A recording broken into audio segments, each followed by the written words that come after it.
2020 tatagadzira masita, 2021 tatova magwita, padadem akana zvaita, ekongwa ndoti inonzi skylighter, rabo kwada chetoni tewe mai vakwe taika ikati fosta Max Baba. Hakuna nyika isina young generation, hakuna ghetto isina young generation, hakuna chechi isina young generation. 2021 the young generation, hakuna nyika isina young generation, hakuna chechi isina young generation, hakuna ghetto isina young generation. 2021 the young generation, the young generation on top. Tosaka tiri kurowa mangoma chopu chopu, kuzvanirirwa kwevana taisa loko, magoni ese evana unlock, maevi marriage isu taisa loko, vanobhanga chikoro isu taisa loko, vanoita zvematrats taisa loko, asi vese vanogona chikoro unlock. Hakuna nyika isina young generation, hakuna ghetto isina young generation, hakuna chechi isina young generation.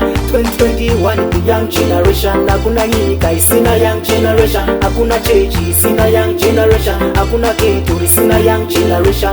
2021 the young generation, the young generation, we've got future, that's why we open their picture. Nekuti mkati mavo mune mamwe maticha, ramangwana ravo toda kuona rakacheka. Musarwadziwe imi musarwadziwe, musakumbuke panoita vana vevamwe zvakanaka. Saka musarwadziwe, isina young generation, hakuna ghetto isina young generation, hakuna chechi isina young generation. 2021 the young generation, hakuna nyika isina young generation, hakuna chechi isina young generation, hakuna ghetto isina young generation. 2021 the young generation, the young generation on top. Tosaka tiri kurowa mangoma chopu chopu, kuzvanirirwa kwevana taisa loko, magoni ese evana unlock, maevi marriage isu taisa loko, vanobhanga chikoro isu taisa loko, vanoita zvematrats taisa loko, asi vese vanogona chikoro unlock.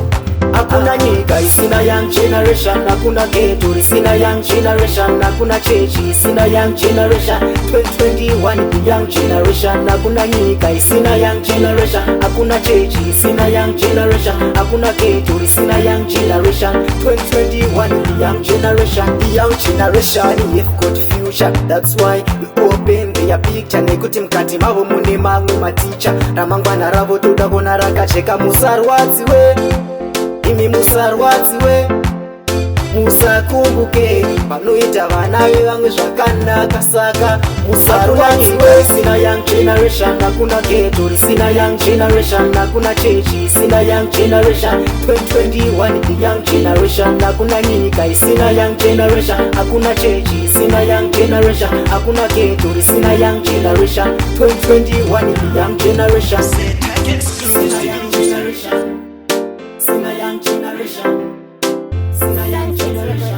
2021 the young generation, isina young generation.